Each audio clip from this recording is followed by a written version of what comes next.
আসসালামু আলাইকুম। আশা করি সবাই ভালো আছেন। তো আজকে আমি একটি ইম্পর্টেন্ট টপিক নিয়ে উপস্থিত হয়েছি। সেটি হচ্ছে আমরা কিভাবে গুগল ক্রোম ব্রাউজারে ডিফল্ট একটি ব্রাউজার ক্রিয়েট করতে পারি। সে বিষয়ে আজকে আমি আপনাদেরকে সম্পূর্ণ দেখাবো। তো যারা ডিফল্ট ব্রাউজার ক্রিয়েট করতে পারেন না, সাব ব্রাউজার ক্রিয়েট করতে পারেন না, অবশ্যই আমার ভিডিওটি তারাই কন্টিনিউ করবেন। আর অন্যরা আপনারা আমার ভিডিওটি এড়িয়ে যেতে পারেন, কোনো সমস্যা নেই। তো যাই হোক, বেশি কথা বাড়াবো না। তো আমি এখন দেখাবো যে কিভাবে আপনারা গুগল ক্রোম ব্রাউজারের মাধ্যমে একটি সাব ব্রাউজার ক্রিয়েট করতে পারেন। তো সেই জন্য আমার একটি ক্রোম ব্রাউজারে আসতে হবে। তো আসার পর আমার এখানে যেতে হবে। এই যে এখানে আমার ছবিটি দেখতে পাচ্ছেন। তো এখানে আসার পর আমার কি করতে হবে, দেখেন আমার অলরেডি একটা দুইটা তিনটি চারটি আমার অলরেডি চারটি সাব ব্রাউজার করা আছে। তো সর্বপ্রথম আমরা জানি যে এই সাব ব্রাউজার কেন ক্রিয়েট করতে হয় আলাদা আলাদা। কারণ আমাদের এই একটি সাব ব্রাউজারে তো আমরা অনেকগুলো ইউজ করতে পারবো, অনেকগুলো ট্যাব নিয়ে সবকিছুই আমরা ইউজ করতে পারবো। তো আমাদের এটা কেন প্রয়োজনীয়, চলুন সেটা আগে আমরা জেনে নিই। তো যাই হোক, আমাদের এই সাব ব্রাউজার কেন প্রয়োজন।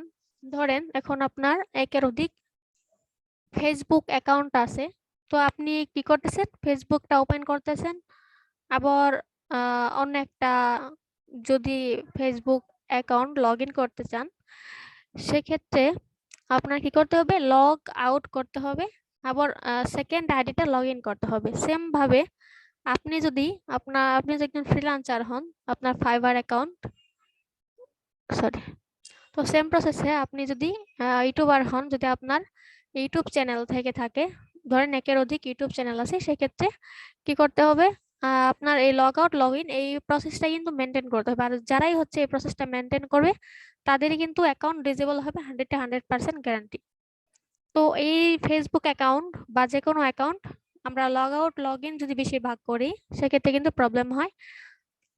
তো সেই জন্যই আমাদের আলাদা আলাদা ভাবে ডিফল্ট ভাবে সাব ব্রাউজার তৈরি করে নিয়ে আমাদের আলাদা আলাদা ভিন্ন ভিন্ন সাব ব্রাউজারে আমরা ফেসবুক বলেন, জিমেল বলেন বা ইউটিউব বলেন, সব যে কোনোটাই আমরা অ্যানাদার ভাবে ইউজ করতে পারি।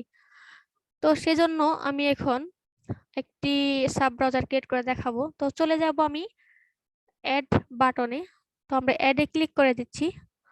তো দেওয়ার পর এখানে সাইন ইন লেখা আছে, সাইন ইনে আপনার একটি জিমেল দিতে হবে।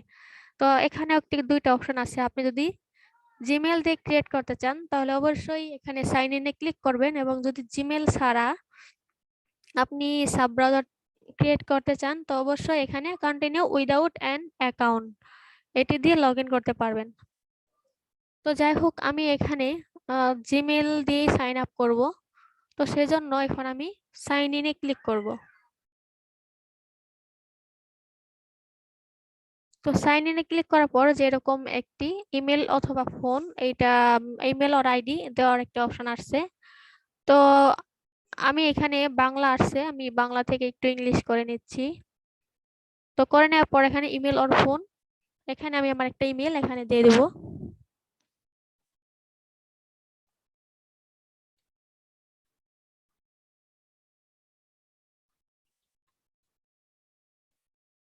তো আমি এখানে আমার একটা জিমেল দিয়ে এখানে জাস্ট নেক্সট করে দেব।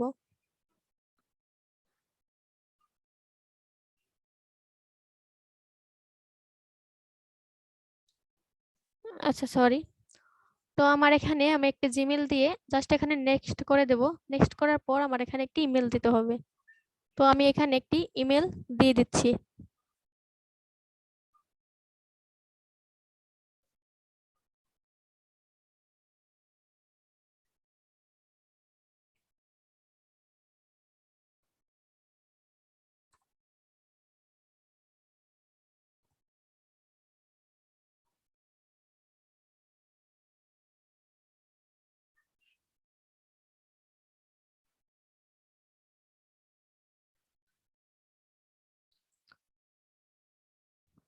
তো যাই হোক, আমি এখানে আমার একটি মেল এবং একটি পাসওয়ার্ড দিয়ে দিছি। দেওয়ার পর যে এরকম একটি অপশন আসছে, আসার পর আমার এখানে ক্লিক করতে হবে ইয়েস আই এম ইন, এখানে আমরা ক্লিক করে দেব।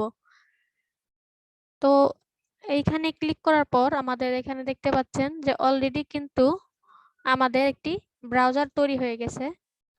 তো আপনারা আবার এখানে যদি ক্লিক করেন তাহলে আমাদের এই যে দেখতে পাচ্ছেন আমার আগে ছিল কয়টি সাব ব্রাউজার 4টি। তো এখন আমাদের কিন্তু 1 2 3 4 5টি। যাই হোক আমাদের এখন কিন্তু এখানে একটি বেড়ে গেছে, দেখেন দেখতে পাচ্ছেন যে এখানে।